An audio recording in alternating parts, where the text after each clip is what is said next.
चलिए भाई, तो इस प्रश्न की बात करते हैं। ये प्रश्न क्या कह रहा है भाई? ये प्रश्न कह रहा है कि दिए गए चित्र में PQ जो है, PQ बिंदु K पर स्पर्शी है। ठीक, ये जो PQ रेखा है, रेखाखंड है, ये जो PQ रेखाखंड है, ये यहाँ पर वृत्त पर एक बिंदु K है, इस पर स्पर्शी है। ठीक है, यदि LN वृत्त का व्यास है, ठीक है, यहाँ पर जो LN है ये वृत्त का व्यास है, तथा KLN का मान 30 डिग्री है। ठीक, KLN का मान, ये वाला जो कोण है ये 30 डिग्री है, तब PKL का मान बताना है। PKL का मान, इस वाले कोण का मान बताना है। ठीक भाई, देखिए हमें पता है भाई कि अगर LN वृत्त का व्यास है ना, LN वृत्त का व्यास है, तो व्यास के द्वारा जो परिधि पर बनाया गया कोण है वो 90 डिग्री का होगा। ठीक है, तो यहाँ से हमें क्या पता चल जाएगा, यहाँ से हमें पता चल जाएगा कि एंगल LKN जो होगा ये 90 अंश का होगा। ठीक है, 90 अंश का होगा। क्यों? क्योंकि व्यास द्वारा परिधि पर बनाया गया कोण है, परिधि पर बनाया गया कोण है, बनाया गया कोण है। ठीक, तो ये हो जाएगा 90 डिग्री का। अब अगर हम बात करें त्रिभुज LKN की, है ना, LKN में, त्रिभुज LKN में अगर हम यहाँ पर तीनों कोणों का सम करें, है ना, सबसे पहला कोण KLN, है ना, KLN प्लस कोण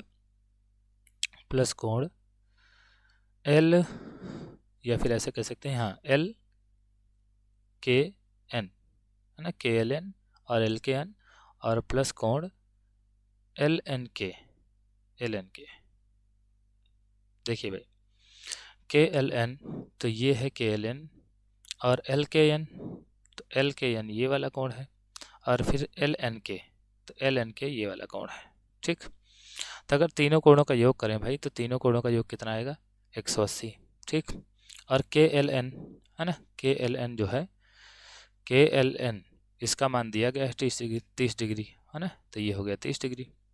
और LKN की अगर बात करें तो अभी हमने निकाला है 90 डिग्री, है ना, और प्लस एंगल LNK, तो यहाँ से LNK का मान पता चल जाएगा। ठीक, 90 और 30 जोड़ेंगे तो 120 हो जाएगा, है ना, 120 हो जाएगा। तो LNK का मान क्या आ जाएगा?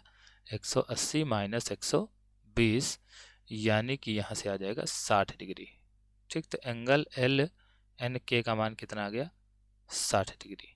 ठीक, और अब देखिए भाई ये वृत्त की स्पर्श रेखा है और ये वृत्त की जीवा है।